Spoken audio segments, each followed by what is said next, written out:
Hey, mismatch. That was easy work. Yo. I thought he was fast, he was slow.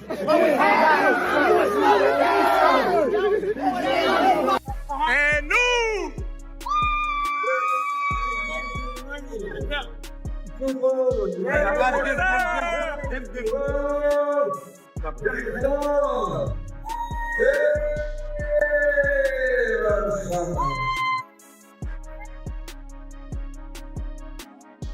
Teofimo Lopez versus Shakur Stevenson, The Ring 6, January 31st. Click the link in the bio to buy now and get 5% off the pay-per-view when you enter this code at checkout. Andre, what'd you think, man? Good fight, man. No. That's a massive win for British boxing. And here comes the champ. Round of applause, ladies and gentlemen. We saw 28 years of age. They called it a 50-50 fight. They called it the takeover versus the future. But when the final bell rang at Madison Square Garden tonight, there was no debate, no controversy, and absolutely no doubt left in the building. We didn't just witness a win, we witnessed a complete dismantling of a champion.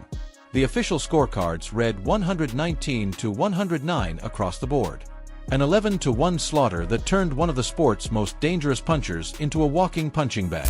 Yeah, this is Johnny Boy. Nah, I'm shut that off. This is Johnny Boy at Fight Hype. I'm here with Coach Wally Moses. Talk to me about Shakur's performance. How excited and happy you are about this performance? Man, I'm very excited. You know, I said this was another legacy fight for him, and Absolutely. he got a chance to, establish his legacy once again, winning another title at 140 pounds. So I'm very enthusiastic about his future and very proud of it.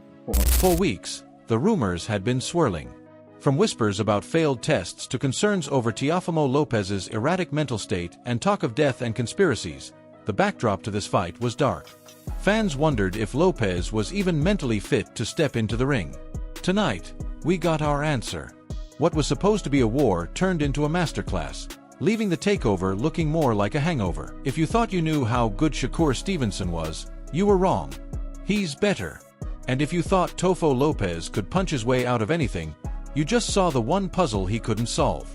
The atmosphere was electric as the fighters made their walks, but that energy evaporated the moment the first bell rang. Usually the first few rounds are a feeling-out process, a chess match where both guys respect the other's power. Stevenson didn't get that memo. From the opening second, he fought with a terrifying level of comfort. He didn't run, and he didn't hold. He stood right in the pocket and established a jab that seemed to act like a force field. In the first 3 minutes alone, you could see the frustration mounting on Lopez's face. He tried to lunge in, looking for that one devastating counter that ended Lomachenko's reign, but every time he moved, he hit thin air.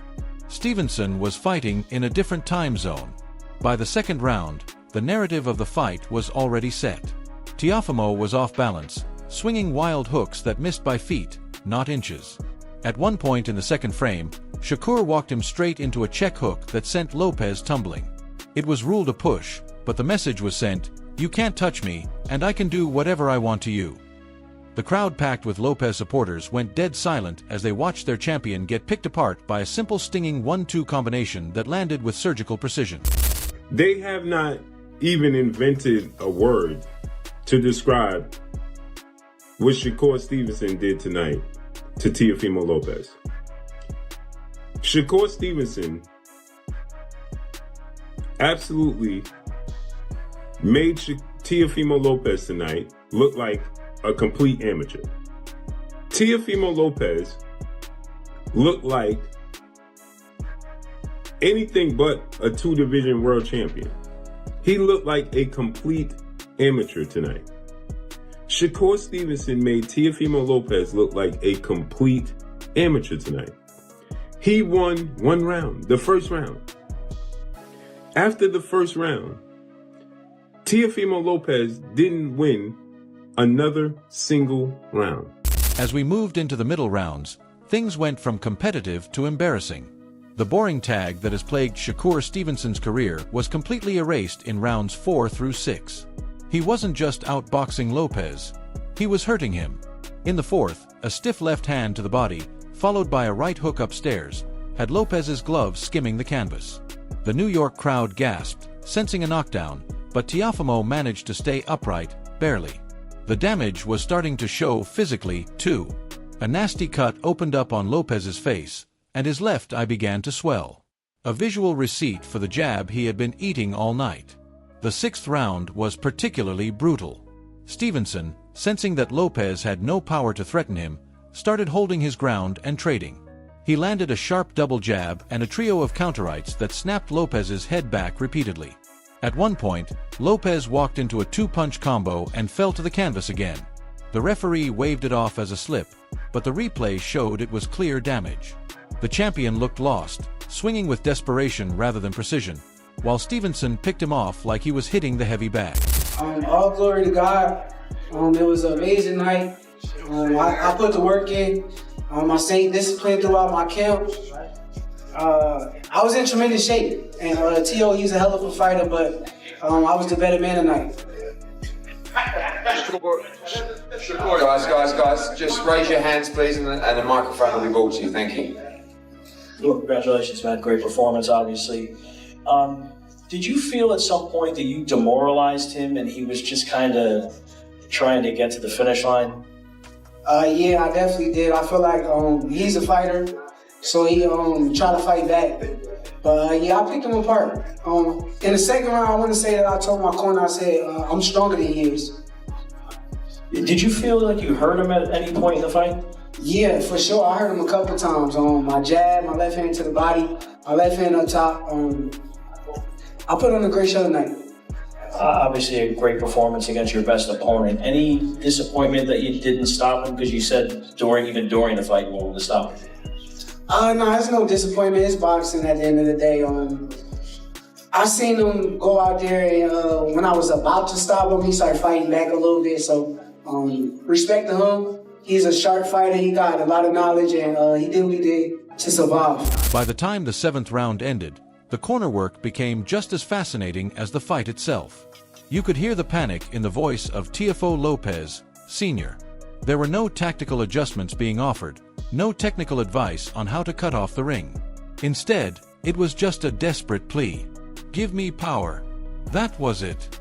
That was the only plan they had left. They knew they were being outclassed in every metric: speed, timing, distance, and their only hope was a miracle punch. Shakur has cemented himself as a Hall of Famer. He's now a 4-division world champion. He is Olympic silver medalist, should have been a gold medalist because I thought he beat Robson Casasio. Robisi Ramirez. And he's a super featherweight, unified champion. He's now a 4-division champion. He's 25 wins, no loss, no draw. 11 wins by way of knockout. He's pound for pound top 5. Shakur Stevenson proved that he's on another level. He's just on another level. It just is what it is. But power doesn't matter if you can't land it. The stats told the story of a massacre. Through 7 rounds, Stevenson had outlanded the supposed power puncher 33-18 in power shots. Let that sink in. The defensive fighter was landing nearly double the heavy shots. Lopez looked visibly deflated. He was trying to press the action, pinning Stevenson to the ropes momentarily in the 7th, but every time he threw, Shakur was already gone, pivoting out to the side and leaving a stinging jab as a parting gift. Why do you think it was difficult for T.O. to make adjustments to you? Like, why? I think that I studied him. I've been watching him for years. I seen T.O. when we was in the amateurs. Everything that I seen was there tonight. Yeah. Like the things that I kind of saw on tape and on film, it was all in front of me tonight. And there is benefits from watching tape. Then came the 8th round, the anomaly. For exactly 3 minutes, it looked like the Teofimo Lopez of old might have finally woken up. He stopped headhunting and went to the body, landing a solid left hook downstairs that seemed to freeze Stevenson for a split second. He followed it up with a short hook upstairs and actually broke through Shakur's guard with a right hand. His best punch of the entire night. That's a good right hand to the body, right there on the inside, but I love the physicality by Shakur on the inside as well. Yeah, rough that bitch up. Yeah. That's what I'm talking about. Rub that bitch up. Yeah, I hope they got the bananas ready. I hope they got the bananas. Shakur's better throw them fucking bananas. Throw them bananas at his ass. Yeah, I try to tell y'all. Hey, I tried to tell you. Yeah. Oh yeah.